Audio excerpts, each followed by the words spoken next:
ഓരോ മുഹൂർത്തങ്ങൾക്കും അതിൻ്റെതായ സന്തോഷങ്ങളുണ്ട്. അതിൽ ചിലത് ഒരിക്കലും മറക്കാൻ പറ്റാത്തതും. Azad gold and diamonds, Thazhepalam, Tirur.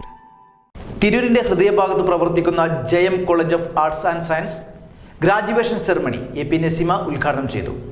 1.5 പതിറ്റാണ്ട് കാലമായി തിരൂരിന്റെ ഹൃദയഭാഗത്ത് പ്രവർത്തിക്കുന്ന Jayam college of arts and science graduation ceremony Darussalam ഓഡിറ്റോറിയത്തിൽ വെച്ച് Tirur municipal chairperson A P. Naseema ഉദ്ഘാടനം ചെയ്തു.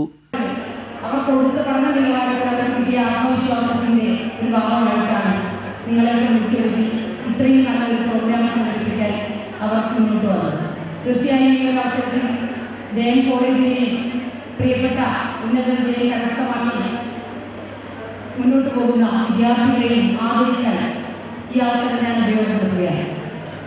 നമുക്കറിയാം, നമ്മുടെ കുട്ടികൾ ഒരുപക്ഷെ പലതരത്തിലുള്ള കോഴ്സുകൾ നിങ്ങളെല്ലാവരെയും നന്നായി പഠിപ്പിച്ച്, പ്രത്യേകിച്ച് ജയം സ്കൂളിലെ അധ്യാപകരെ സംബന്ധിച്ചിടത്തോളം കുട്ടികളുടെ കഴിവ് കണ്ടെത്തി തിരൂർ സബ് കളക്ടർ ദിലീപ് കൈനിക്കര മുഖ്യാതിഥിയായി 2021, 24, 22, 25 ബാച്ചുകളിലെ ഡിഗ്രി വിദ്യാർത്ഥികൾക്ക് ഗ്രാജുവേഷൻ സർട്ടിഫിക്കറ്റ് വിതരണം ചെയ്തു. കോളേജ് ചെയർമാൻ പാറപ്പുറത്ത് ബാബ ഹാജി അധ്യക്ഷത വഹിച്ച പ്രോഗ്രാമിൽ കോളേജ് പ്രിൻസിപ്പൽ രഞ്ജിത്ത് വി.കെ സ്വാഗതം പറഞ്ഞു.